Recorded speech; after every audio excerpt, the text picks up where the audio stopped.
Wu Wei, the Watercourse Way, also called following the Tao. Does anything happen to me? I take what comes. Marcus Aurelius said that. The fates guide him who will. Him who won't, they drag. The ancient Greeks said that. Wu Wei means the watercourse way, another way of saying the path of least resistance or following the Tao. While your inner refraction of the Tao may require you to overcome great resistance in the outer world, it's kind of a flaw in Taoism that that isn't emphasized, but I emphasize that. At other times, following the Tao involves taking the path of least resistance and adapting to outer circumstances.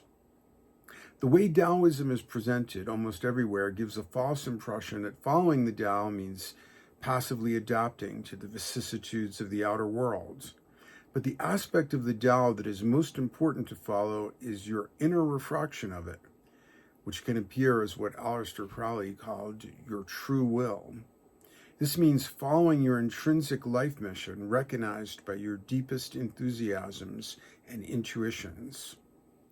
Following this inner refraction of the Tao may mean overcoming fierce resistance in the outside world.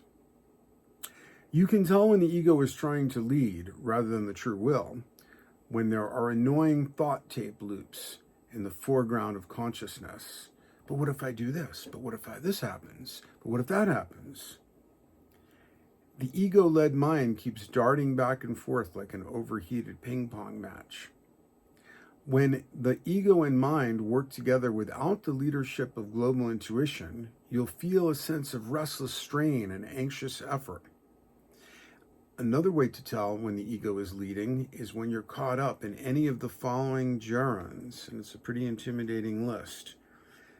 If you think about how much time we spend in the state defined by one of these gerunds: fearing, hoping, dreading, desiring, wanting, wishing, doubting, pre-structuring, envying, supervising, lifeguarding, complaining, comparing, self-pitying, pleasure-seeking, self-aggrandizing and glorifying, indulging, anticipating, expecting, contriving, hedging, clinging, identifying, rationalizing, pushing, straining, and imagining negative possibilities.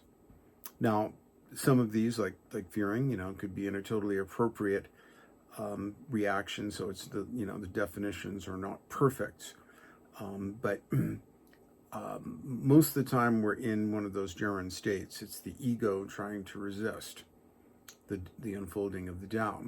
This list should give you an idea of how often the ego is seeking to dominate our process. Each gerund is a function of doubt. The supervisory ego does not accept that the universe is unfolding as it should and is straining like a white-knuckled driver to wrest control. But the steering wheel, of course, is imaginary to some extent. When you follow the Tao, you can sense inner congruence and modest confidence aligning you with your path.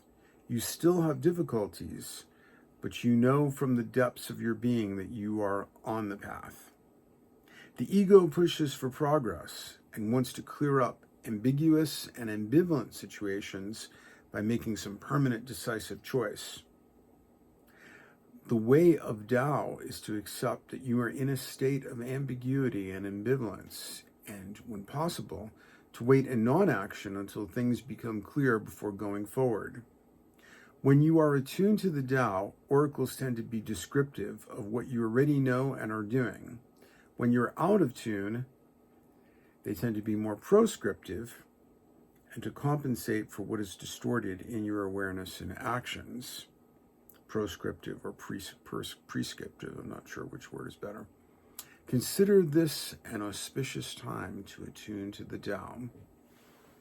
And then I give links to some documents there you should take a look at